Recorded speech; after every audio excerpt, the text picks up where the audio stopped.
নাতি নাতনিকে ভাই বোন বলা যাবে কি? না, নাতি নাতনিকে ভাই বলা, অনেক হাদিস বর্ণিত হয়েছে। জানার প্রশ্ন একটাও করলেন না, শুধু এটাই মনে হয় নাকি? আর একটা আবে উত্তর দিয়েছি, আব্বু আম্মু বলতে হবে। কি বলতে হবে? ভাই বলবেন না। এটাতে কিন্তু একটা একটা বাজে কাজ করে। দাদা নাতনিকে নিয়ে আদর করছে, বেশি ডিস্টার্ব করলে কিন্তু তোর নানার কাছে পাঠাই দেব। এটা তার কি বুঝলেন বলেন তো? সি সি সি, আস্তাগফিরুল্লাহ, নাউজুবিল্লাহ। বলছে, নাতনিকে বলছে আমার সাথে বিয়ে করবি? এই ভাই বোন ডাকার কারণেই এই বাজে কথাগুলো আসছে। হারাম। তার মানে তার মানে ছেলের সন্তান মানে তার নিজের সন্তান।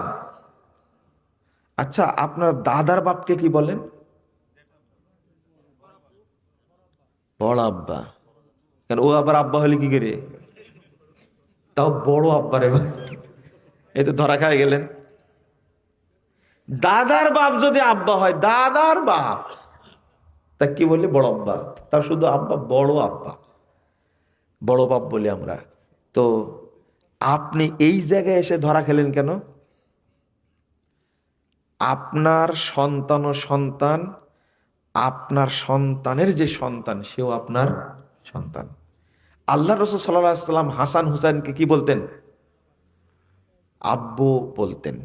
এটা হাদিস আসছে, ইবনি হাজা, আমার এই বেটাটা, এইভাবে ইবনি হাজা, আমার এই বেটাটা সাইয়্যিদু আহলিল জান্নাহ, জান্নাতের সর্দার হবে।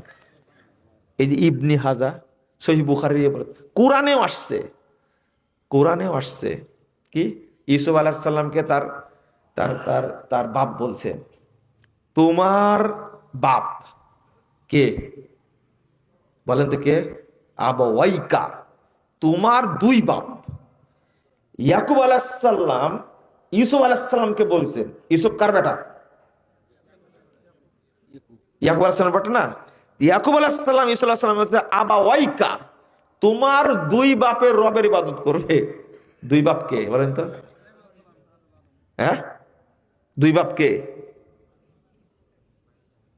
হেস, আবাওয়াইকা, তোমার দুই বাপ, ইব্রাহিম আর ইসহাক, ইব্রাহিম আর ইসহাক। তাহলে ইব্রাহিম আলাইহিস সালাম কার বাপ হলেন? ইউসুফ আলাইহিস সালামের। অথচ বাপের দাদা, তাই না?